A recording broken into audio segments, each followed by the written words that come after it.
नमस्कार दोस्तों, आज हम पढ़ते हैं एफॉर्जम नंबर 57।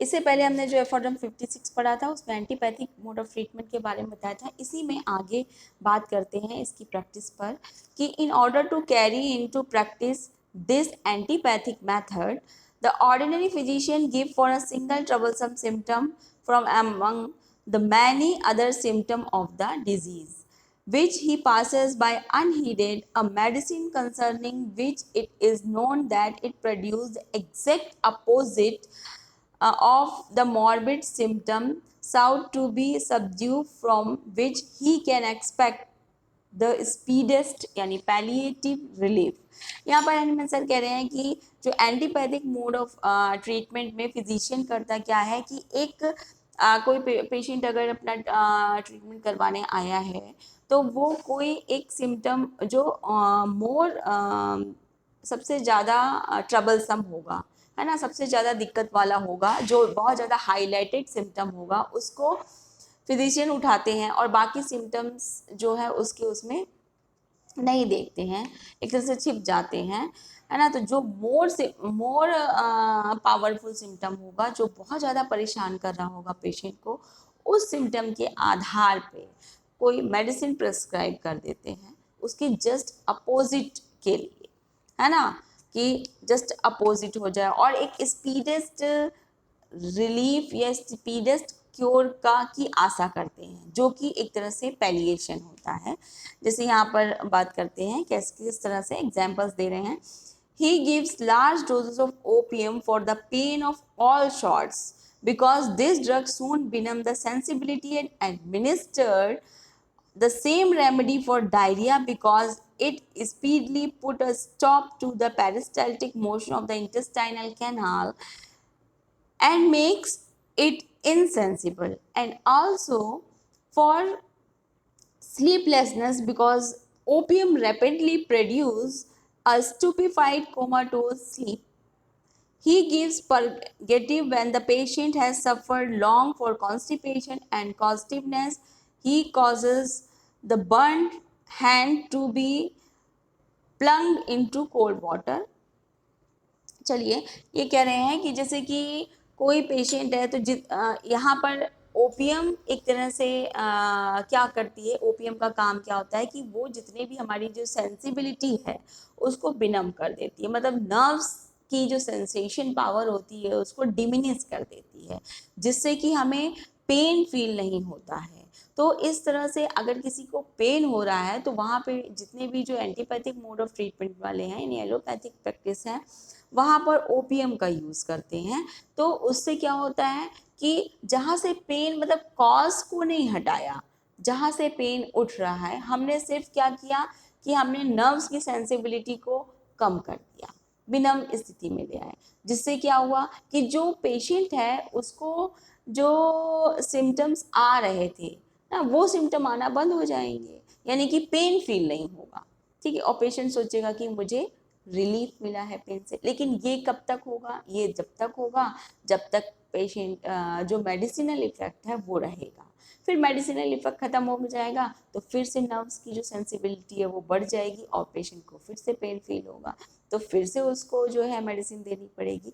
इसी तरह से कह रहे हैं कि ओपियम का एक काम और है कि वो क्या करवाता है, पेरिस्टल्सिक जो इंटेस्टाइन होती है, ठीक है, उसके पेरिस्टल, चूंकि इसकी जो ओपियम होता है इसका काम ही होता है बिनम करना, सेंसिबिलिटी, मतलब किसी चीज़ को स्लो डाउन करना, है ना। तो वो पेरिस्टल्टिक मूवमेंट भी चूंकि स्लो करता है, तो अधिकतर जो एलोपैथ्स होते हैं इसी ओपियम को डायरिया में यूज़ करते हैं। क्यों? क्योंकि यहाँ पर डायरिया जब हो रहा है यानी पेरिस्टल्टिक मूवमेंट की जो एक्टिविटी है वो बढ़ गई है और इसी के कारण पेशेंट बार बार जो है वो डायरिया बाहर जा रहा है। लेकिन यहाँ पर क्या करेंगे कि वो जो स्टमक की जो इंटेस्टाइन की जो पेरिस्टल्टिक मूवमेंट है उसको ही क्या कर देंगे, कम कर देंगे, ठीक है। तो जिसके कारण डायरिया जो है थोड़ी देर के लिए तो रुक जाएगा। यहाँ पर भी सेम यही कंडीशन होगी कि जब तक मेडिसिनल इफेक्ट रहेगा जब तक वो डायरिया जो है बंद रहेगा, लेकिन जैसे ही मेडिसिनल इफेक्ट ख़त्म होगा वो फिर से आएगा। इसी तरह से इसका जो ओपियम एक और जगह यूज़ होती है कि वो क्या करती है, स्लीपलेसनेस करवाती है। ठीक है, ओपियम जब स्लगिश कर रही है, सब कुछ स्लगिश कर रही है, नर्व्स को स्लो डाउन कर रही है, पेरिस्टाल्टिक मूवमेंट स्लो डाउन कर रही है, तो स्लीपीनेस लेके आती है।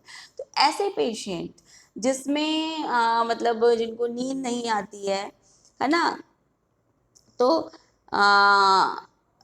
ओपियम जो है रैपिडली जो है ये लोग यूज़ करते हैं, उसको देते हैं ताकि जो है स्टूपीफाइड या कोमाटोस कंडीशन में पेशेंट पहुंच जाए, उसको नींद आ जाए, है ना। लेकिन ये तब तक होता है जब तक हम नींद की गोलियां लेते रहते हैं। लेकिन एक स्थिति ऐसी आती है कि हमें नींद की गोलियों की भी संख्या बढ़ानी पड़ती है, मेडिसिन की डोज को बढ़ाना पड़ता है, क्योंकि नर्व्स की सेंसिबिलिटी धीमे धीमे लॉस होती जाती है। इसी तरह से आगे बात करते हैं कि जो परगेटिव्स दिए जाते हैं अगर कोई पेशेंट है, कॉन्स्टिपेटेड वाला पेशेंट है ना, जस्ट अपोजिट सिम्टम यहाँ पर ले रहे हैं। जैसे कॉन्स्टिप पेशेंट है, किसी को पॉजिटिव है, इंटेस्टाइन में मूवमेंट स्लो है, तो हम यहाँ पर परगेटिव्स का यूज़ कर देंगे। ठीक है, उसके पेरिस्टाल्टिक मूवमेंट्स को बढ़ा दिया जाएगा, जिसके कारण उसको मोशन बार बार भागेगा फिर, है ना। इसी तरह से अगर कोई पेशेंट जो है, आगे बताते हैं कि बर्न हैंड है, हाथ जल गया, तो उसके हाथ को जो है वो कोल्ड वाटर में इमर्स कर दिया जाएगा, जिसके कारण जो है उसको जो बर्निंग सेंसेशन है वो कम हो जाए, है ना। इसी तरह से he put the patient who complains the chilliness and deficiency of vital heat into warm baths which warm him immediately.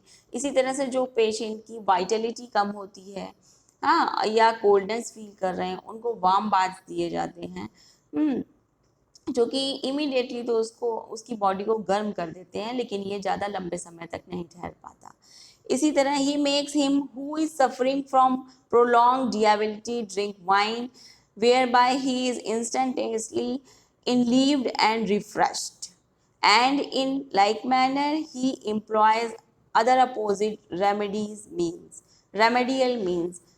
ठीक है, इसी तरह से जिनको डियाबिलिटी है ना, जिनकी बॉडी बहुत ज़्यादा वीक है, उनके लिए वाइन प्रिस्क्राइब की जाती है, और ये तुरंत उनको क्या करेंगी, जीवंत कर देती हैं और रिफ्रेश कर देती हैं। लेकिन सब जो है अपोजिट मैनर में चलता है। ठीक है, and but he has very few beside those just mention, as it is the only very few substance that some peculiar action is known in the ordinary medical schools. कह रहे हैं कि यहाँ पर तो कुछ ही सिम्टम दिए हैं, लेकिन इनसे जो है ये सब भरा पड़ा है। ठीक है, कुछ प्राइमरी एक्शन जिनके पता हैं वो तो यहाँ पर डिस्क्राइब कर दिए। ऑर्डिनरी मेडिकल स्कूल इस तरह से प्रैक्टिस कर लेते हैं, लेकिन हर मतलब कुछ में अपोजिट देते हैं, कुछ में आइसोपैथी, कुछ में हेट्रोपैथी, इस तरह से ये सब चलता है। लेकिन ये ज़्यादा लंबे समय तक ये सब चीज़ें अगर यूज़ की जाती हैं तो ये उसका दुष्प्रभाव ही डालते हैं ह्यूमन बॉडी पर, बहुत अच्छा प्रभाव नहीं डालती हैं। इसी को हैनीमैन सर ने 56 में कहा है कि मॉकरी को बंद करना चाहिए, है ना। चलिए, इसके बाद नेक्स्ट अफॉर्जम पढ़ेंगे 58 नेक्स्ट वीडियो में।